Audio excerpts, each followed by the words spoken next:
Good morning student. आज हम basic accounting पढ़ने जा रहे हैं। जैसे कि आपको पता है जर्नल क्या है। जर्नल के अंदर आपने एंट्री करते हैं, उसकी डिफाइन करना है हमने यहाँ पर। जर्नल होता क्या है? Journal is an accounting is an chronological record of financial transactions. ये क्या होता है? Chronological record. क्रोनोलॉजिकल मीनिंग होता है टाइम बेस्ड पे। क्या होता है? टाइम बेस्ड, या कह सकते हैं टाइम अनुसार, टाइम बेसिस। यानी कि आप जर्नल के अंदर क्या करते हो, टाइम के हिसाब से जो भी जैसे डेट वाइज है उस हिसाब से आप ट्रांजेक्शन को रिकॉर्ड करोगे। इसी आप बुक्स ऑफ ओरिजिनल एंट्री भी बोलते हैं।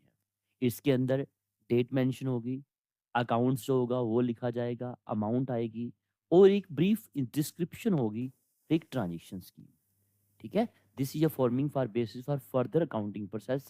ये हम इसी के बेस पे हम फर्दर अकाउंटिंग करेंगे। जैसे कि यहाँ पर एग्जांपल दिया गया है कि कंपनी ने purchase office supply for 5,000 in cash. Company ने ऑफिस सप्लाईज परचेज किया 5,000 की। तो यहाँ पर आपने ऑफिस सप्लाई का अकाउंट आ गया, अमाउंट आ गई, डेट आ गई, और जो भी इसके अंदर अकाउंट्स है उनको आपने लिखा, और एक स्मॉल डिस्क्रिप्शन जो बात यहाँ पर कही गई थी, जिसे हम नरेशन भी बोलते हैं। तो आपको पता चल गया जर्नल क्या है। एक क्रोनोलॉजिकल रिकॉर्ड है ऑफ फाइनेंशियल ट्रांजेक्शंस। ठीक है। That serve as the books of original entry. Okay. Second point आता है कंपाउंड एंट्री। कंपाउंड एंट्री का मीनिंग क्या होता है? In a journal entry that involve more than two accounts. एक ऐसी एंट्री होती है ये जिसके अंदर दो अकाउंट्स से ज़्यादा अकाउंट आपको देखने को मिलेंगे।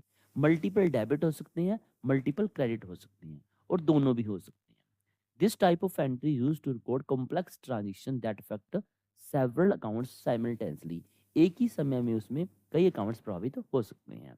जैसे इसमें बताया गया कि कंपनी ने पेमेंट रिसीव किया 50,000 from a customer, settling invoice of 48,000 and including 2,000 late fees. इसमें हमने 50,000 अमाउंट प्राप्त की है, जिसमें हमने उसका अकाउंट से लेने तो पैसे 48,000 रुपये थे, और 2,000 रुपये लेट फी भी लगाई है। तो हमने यहाँ पर लिख दिया कैश में इतना आया, अकाउंट में इतना उसका सेटल हो गया, और ये लेट फी हमारी इनकम होगी। तो आपने देखा यहाँ पर दो अकाउंट्स क्रेडिट भी हो रही हैं। तो इसको हम बोलते हैं कंपाउंड एंट्री। दो डेबिट भी हो सकते हैं, दो क्रेडिट भी हो सकते हैं, कैसा भी, ये मोर देन टू की बात आती है। ठीक है। तो कंपाउंड एंट्री क्या हुई? एक ऐसी general entry that involve more than two accounts, multiple debit, multiple credit. इसके बाद आता है नीड फॉर जर्नल। आपको जर्नल की जरूरत क्या पड़ती है? That this is very important. First step होता है अकाउंटिंग के अंदर, आपको पता होना चाहिए।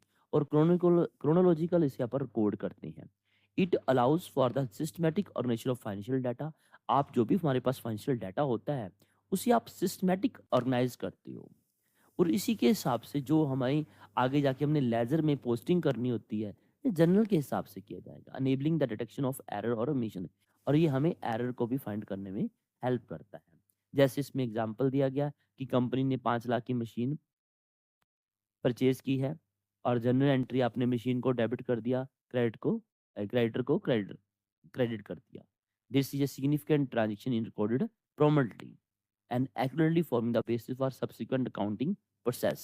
और इस बेस पे आप क्या करते हो, आगे उनकी पोस्टिंग कर सकते हो। तो सिंपल, अगर आपको जर्नल की इंपॉर्टेंस पूछा जाता है तो आप कहोगे ये अकाउंटिंग का फर्स्ट स्टेप है, और that provided chronological record of all financial transactions, और it allows the systematic organisation of financial data. इसके बाद पूछा जाता है लेजर। स्टूडेंट, आमतौर पे हम लेजर बनाते हैं, बनाना सबको आता है, लेकिन उन्हें डिफाइन करने में प्रॉब्लम आती है। तो लेजर क्या है? कॉम्प्रिहेंसिव फाइनेंशियल रिकॉर्ड है that systematically organise and summarise all of a business financial transaction. जितनी भी हमारी फाइनेंशियल ट्रांजेक्शन होती है उनको सिस्टमैटिक ऑर्गेनाइज करता है, उनका समराइज रिकॉर्ड रखता है। It serve as the central repository of tracking debit and credit across various accounts. यानी कि जैसे एसेट्स है, लाइबिलिटी है, इक्विटी है, इनकम है, उन सभी से संबंधित को आपको क्या करना है, वहां पर रिकॉर्ड करना होता है। ठीक है ना। जितने भी जैसे एसेट से संबंधित अकाउंट्स आ गया, ठीक है ना, तो आपको वो सारी सारी की सारी ट्रांजेक्शन, जैसे मशीन है तो मशीन से संबंधित आप सारे यहाँ पर अकाउंट्स को रिलेटेड लिखोगे। जैसे आप सिंपल ये भी कह सकते हो लेजर को एक group of account, group of accounts, जैसे ग्रुप ऑफ अकाउंट ही हो गए एसेट्स का, लाइबिलिटी का, इक्विटी का, इनकम का। इन सबको आप लेजर के अंदर रिकॉर्ड करते हो। तो ये फाइनेंशियल रिकॉर्ड करता है, जिसके अंदर आप समराइज करते हैं ऑल फाइनेंशियल ट्रांजेक्शंस को, और ये अप टू डेट आपको एक स्नैपशॉट प्रोवाइड करता है कि इस पर्सन से कितनी हमने ऐसे पैसा लेना है, किसको क्या देना है, ये क्लियर कट आपको पता चल जाता है। स्टूडेंट, इसके बाद आता है पोस्टिंग। पोस्टिंग का मीनिंग होता है जो भी आप जर्नल में एंट्री करते हो उसको आप ट्रांसफर करते हो लेजर के अंदर। The process of transfer entry from journal ledger, यानी कि आपने जर्नल से क्या करना है, लेजर के अंदर पोस्टिंग ट्रांसफर करने को क्या कहते हैं, पोस्टिंग करना कहते हैं। It record the debit and credit of transaction in their respective account in the ledger, यानी कि आप जो भी ट्रांजेक्शन करते हो उन्हें रिस्पेक्टिव अकाउंट में ट्रांसफर कर रहे होते हो।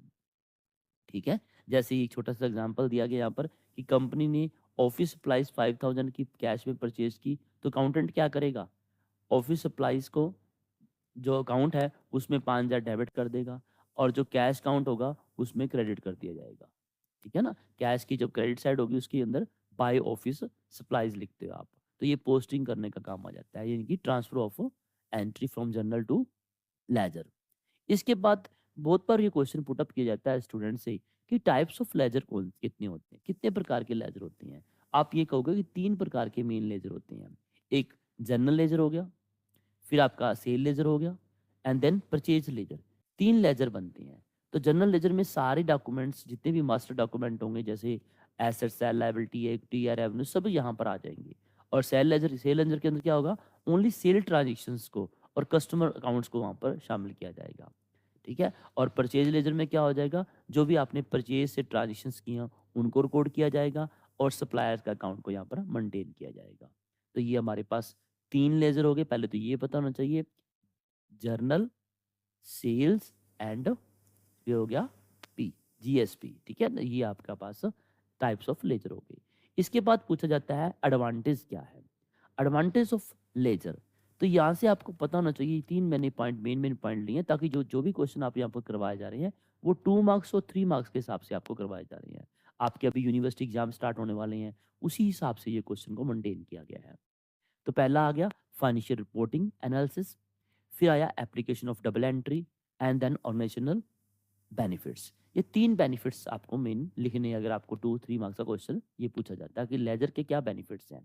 The ledger enable the preparations of accurate financial statement and trial balance. Ledger क्या करता है, जो आपने ट्रायल बैलेंस बनाना है उसमें आपने जो अकाउंट्स लिखने हैं उनको यहाँ पर हेल्प करेगा, उनकी फाइनेंशियल रिपोर्टिंग करने में हेल्प करेगा। It provide a comprehensive view of A company financial position, allowing for in depth analysis and inform decision making by management. इससे मैनेजमेंट डिसीजन भी ले सकेगी। जो भी अकाउंट के बैलेंस होते हैं आप ट्रायल बैलेंस में लिखते हो, उसके बाद ही हम फाइनेंशियल पोजीशन बनाते हैं। तो ये फाइनेंशियल रिपोर्टिंग और एनालिसिस में हेल्प करता है। इसके बाद आता है application of double entry system. आपने देखा कि जो लेजर होता है वो डबल एंट्री को कंप्लीट करता है। बुक कीपिंग के काम में भी आप देखते हो कि जर्नल एंट्री होती हैं उन्हें रिस्पेक्टिव अकाउंट में लिखते हो। ठीक है ना, तो रिस्पेक्टिव अकाउंट में लिखने का मीनिंग यही आता है, it ensure all transaction are properly recorded and balanced and maintaining the integrity of the accounting system. जो भी आप अकाउंट्स बनाते हो उनका प्रॉपर बैलेंस निकाल सकते हो। तो डबल एंट्री का मीनिंग ये आता है कि आपने बुक कीपिंग के अंदर जनरल एंट्री की, ठीक है, और टू द रिस्पेक्टिव अकाउंट्स, तो उनको आपने बाद में ट्रांसफर करना होता है। तो ये डबल एंट्री का जो प्रॉपर यूज हो जाता है यहाँ पर। इसके बाद आता है ऑर्गेनाइजेशनल बेनिफिट। जो लेजर होता है एक सेंट्रलाइज रिपोजिटरी का काम करता है। जितनी भी हमारी फाइनेंशियल अकाउंट्स, जैसे आप देखते हो हमारे पास रियल अकाउंट होता है, नॉमिनल अकाउंट होता है, पर्सनल अकाउंट होता है, उनको आप बैलेंस ढंग से कर पाओगे। एक ऑर्गेनाइजेशन बेनिफिट हो जाता है, it reduce the chance of counting error. इससे एक अकाउंटिंग एरर नहीं होती, गलती होने के चांस कम हो जाते हैं, और एक आपको फाइनेंशियल इंफॉर्मेशन ढंग से मिल जाती है जो आपको बाद में बजटिंग में हेल्प करेगी, फोरकास्टिंग में हेल्प करेगी, और स्ट्रैटेजिक प्लानिंग में हेल्प करेगी। तो स्टूडेंट, लेजर के जो बेनिफिट है, एक तो आपको रिपोर्टिंग का बेनिफिट हो गया, दूसरा आप डबल एंट्री को प्रॉपर यूज कर पाते हो क्योंकि उसे आप रिस्पेक्टिव अकाउंट्स में डालते हो। ठीक है, उसके बाद ऑर्गेनाइजेशन बेनिफिट क्या होता है कि आपने real account, nominal account, personal account को आपने अलग से मेंटेन किया हुआ है, जिससे एरर और मिशंस होते हैं उनको आप कम कर सकते हो। तो ये थे हमारे जर्नल के लेजर के बेनिफिट्स। पहले बताया आपको लेजर के क्या एडवांटेज रही, मैं स्टार्टिंग से इसको थोड़ा सा दोबारा से रिपीट कर देता हूँ। हमने जर्नल पढ़ा, जर्नल क्या है, क्रोनोलॉजिकल रिकॉर्ड है। फिर बोला कंपाउंड, हाँ जी, इसके बाद आपने देखते हो कंपाउंड एंट्री क्या होती है, जिसमें मोर देन 2 अकाउंट्स आ गए। फिर आ गया इसकी नीड क्या है, आपको बताया गया कि जर्नल की क्या नीड रहेगी, क्योंकि इससे आपको क्रोनोलॉजिकल रिकॉर्ड मिलता है आपको, जिससे आपको लेजर पोस्टिंग करने में हेल्प मिलती है। इसके बाद लेजर क्या है, ये एक ग्रुप ऑफ अकाउंट्स है जो समराइज करता है फाइनेंशियल ट्रांजेक्शन को, रिकॉर्ड को बताता है। पोस्टिंग क्या होता है, एंट्री को जर्नल एंट्री से लेजर में ट्रांसफर करते हैं हम। फिर टाइप्स ऑफ 3 प्रकार के हमारे लेजर हो गए, जर्नल लेजर हो गए, सेल लेजर हो गए, परचेज लेजर हो गए। फिर उसका एडवांटेज क्या है। तो स्टूडेंट आज की वीडियो में इतना ही था, मैंने आपको ये बताया गया है क्योंकि बेसिक पॉइंट आपको क्लियर हो जाने चाहिए। Thank you.